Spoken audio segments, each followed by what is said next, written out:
and welcome to Jenny's Journey. I am so glad you are here. Today, we are in a very special place. Well, I don't know about special, but it's a cute little town. Here in Northern California, about an hour and a half from where I live, we are exploring the town of Windsor, California. As you can see, Michael's not with me. He is with his grandparents camping. So while he is gone, I thought I would do some local filming in my area and just show you how cute this town is. Wow. I don't remember what the population is. I'll have to look it up, put it on the screen. But anyways, let me turn the camera on. There's some cute buildings right here. Look how cute they are. This looks like it's a newer area, like it was a redevelopment. The building over there says 2002, which it does look newer. These buildings almost remind me of like a replica of like the New England buildings out in, Pennsylvania and New England of the U.S. It's cute. Like they were trying, that's kind of what it looks like they were trying to go for. Downtown is still cute. There's some shops here. There was a coffee shop there at the corner where we had coffee, like right about there. So anyways, let's get going. Oh, and then here behind me is a nice park where they have events during the holidays, like the Christmas and stuff. And they have different little festivals. It sounds like it's really fun, just from the reviews that I found online. So anyways, let's get walking around and learn about some of its history. There are a couple signs in this park that you can read about the town itself. And there is also a little bit of history that I found out when I was doing some research about a week ago. That when we come across the sign, I will talk about it. So here is a sign in the park that talks about Windsor. So through the 1800s, Windsor was primarily agriculture with wine grapes, hops, prunes. They were primary crops.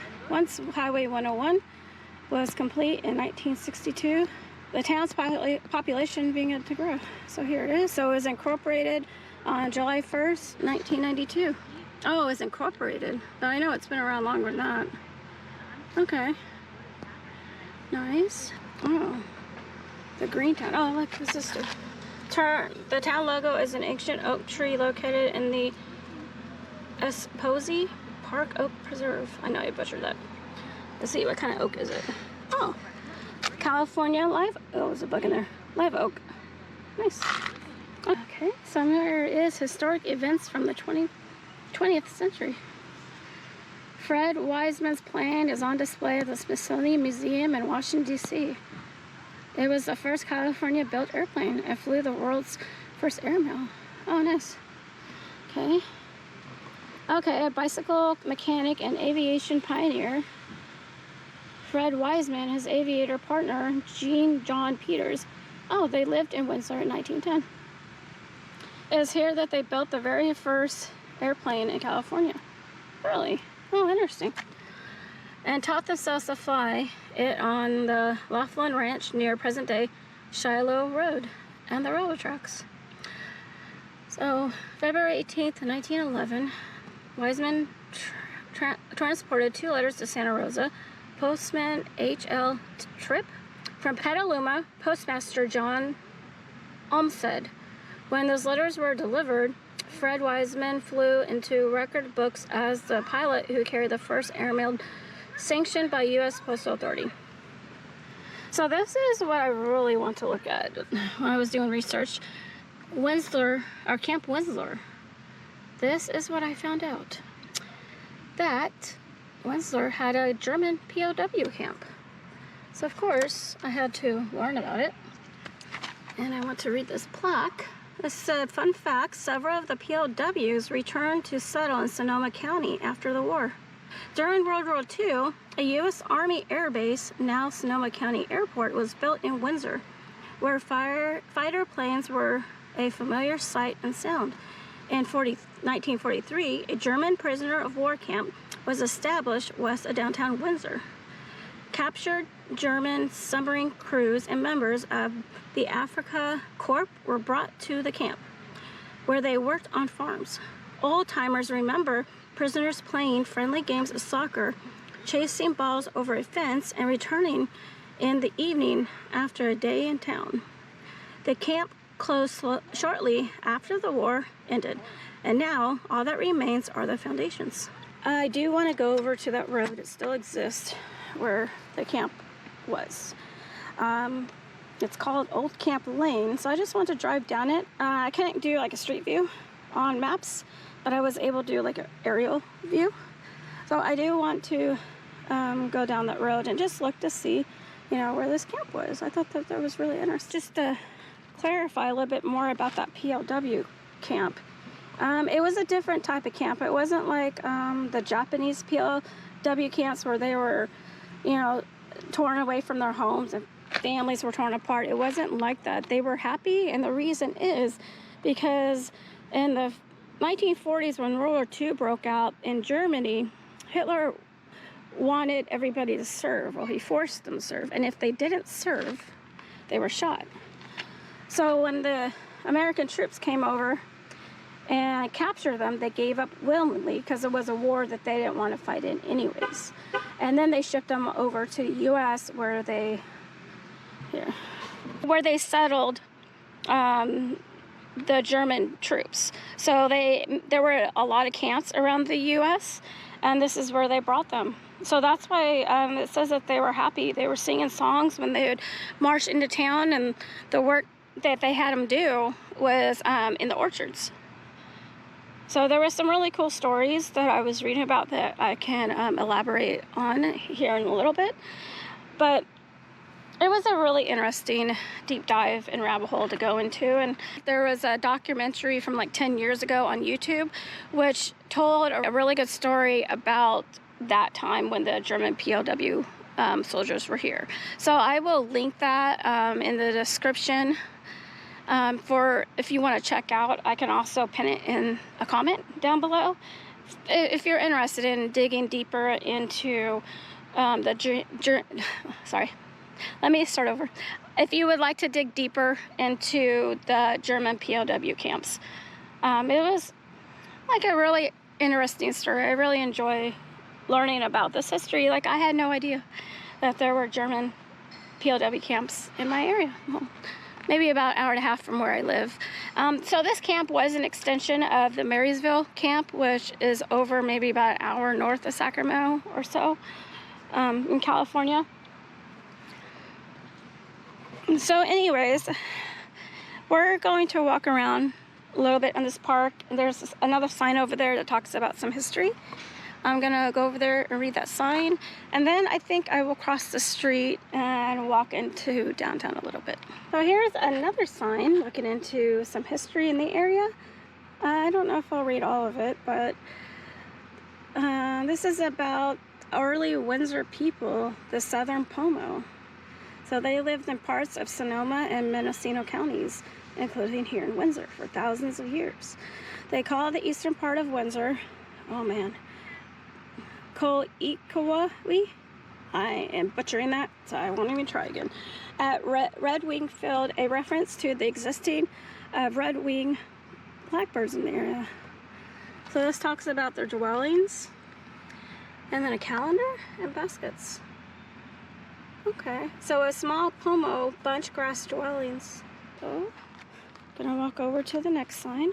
This sign talks about Windsor's historically important families. And I'll just go ahead and briefly go over it.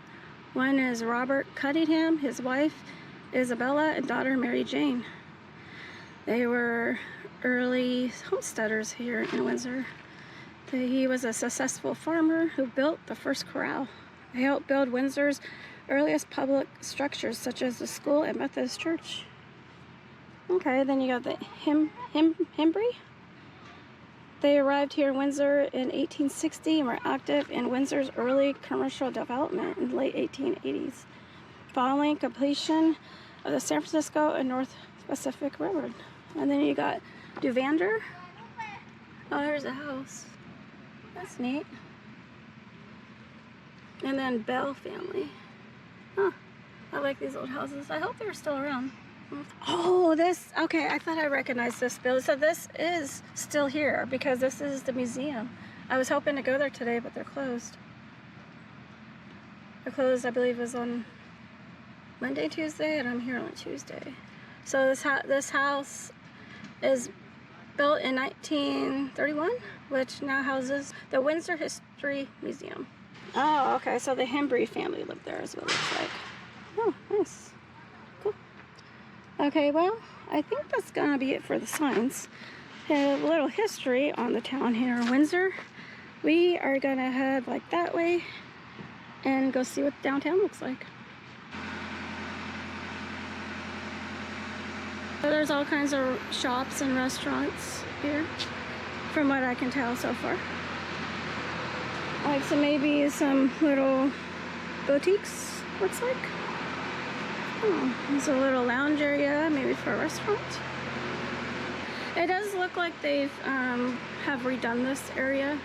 I know those buildings, if I didn't say it earlier, were from the building said circa 2002, I believe it was, which is 23 years old. So they have, it looks like, oh yeah, you can see the scaffolding. It looks like they've made this look really nice. It's really good when a city wants people to actually come visit, you know, and spend their money. You make it really cute and keep it clean. That's what it looks like they've done. Over here is the train station. So there's a smart train that runs from San Francisco up through Santa Rosa, and here it stops in Windsor. I don't know how far up it goes in Northern California. I guess I could find out and put that on the screen if I do find that info. So it's a commuter train. It's called the Smart Train, but it's an acronym for Sonoma Emeren. This is the little downtown area. Let's keep walking and see what else there is. Now, on the last trip that Michael and I took, we stopped in a couple small towns and filmed the downtowns. That was a lot of fun. Just exploring and seeing what's, you know, these small towns look like. There's more shops, a bike stop, a bicycle place. Some more shops across the street. It's really cute. Not sure, let's go see how far down it goes. Across the street, there's a old house right there or something. I don't know what that is. Be fun to go find out what that is. There's some kind of Ross General store right there. Saw there was some wine tasting. Pilates, I think it says. Health first. Oh, nice. Okay, yeah, there's a wine tasting. We are pretty close to Napa Valley.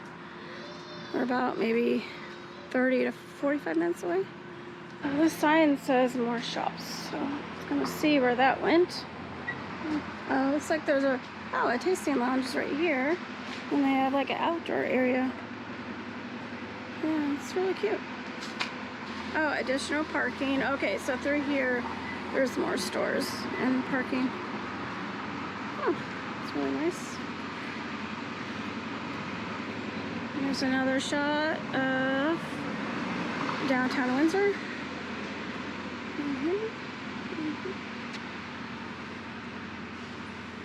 So that sign over there that said more shops, and the sign was pointing that way, so we passed a lot of them. So it looks like it's like the main area on the street for shops, and there are apartments above these buildings, or the businesses. Kind of like how they used to do back in the day. Like these look like they may be historic buildings like that white one does, but maybe they've just fixed them up. That's really cute, the banister up there. Oh, here comes the train. Oh, cool. Let's see if I can get over there and see it. Yep, the crossing arms went down. Let's see. Oh, there it is. Yep, that's the smart train I was talking about. Yep. Oh, it's little. I thought it was gonna be bigger. Okay, now I know. That would be fun sometime to just ride that train and see what it's like. So I got distracted by the train. But I'm gonna end up walking back that way. And then after I'm done here, I'm gonna go down the old camp lane. We are now driving down Old Camp Lane, the former site of the German POW camp. As we drive down this road, I will talk a little bit more about the camp. The camp primarily housed German submarine crews and members of the African Corps.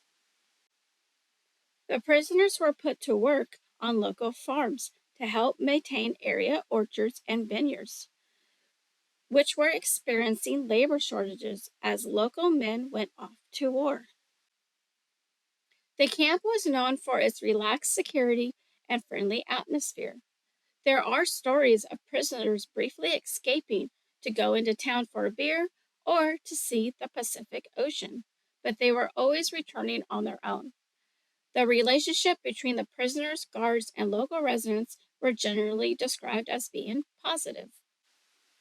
The camp was closed shortly after the war ended. Prisoners were sent to England or France for additional labor before returning home in the late 1940s. Today, only foundations remain on the original site.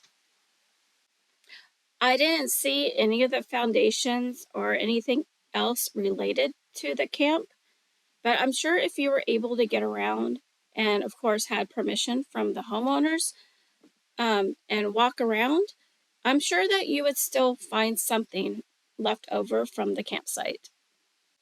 A couple years after the war ended, some of the German soldiers did end up moving back to the Windsor area.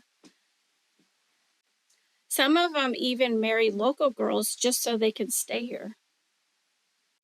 One of my favorite stories was about the time that two German soldiers escaped the camp to go see the Pacific Ocean. They were told by locals that it wasn't too far away. So one night, they left by foot, not realizing exactly how far the ocean was. They eventually were captured and returned to the camp. Now let's go back to downtown Windsor. Oh, there is an airport nearby. I forgot about that. So you see, there is a regional airport out here. So you could fly here, fly into Santa Rosa Airport, or you can fly into San Francisco, and take the ferry and then the smart train. So there are ways of getting here. If this is a place that you're interested in coming to and checking out. This was definitely like a hidden gem for me. I didn't know about this little town until maybe 2-3 weeks ago. And then the history was really interesting. That just kind of added to the allure that I had to come check it out. California is so massive, guarantee there are so many hidden gems in this state. It's not just the big cities that are all over the state. Oh, I did read that Windsor, this town, was named by a British guy way back when, forgot when, but it was named after Windsor Castle in the UK. Thought that was an interesting tidbit. I think that will end the video. I will turn the camera on.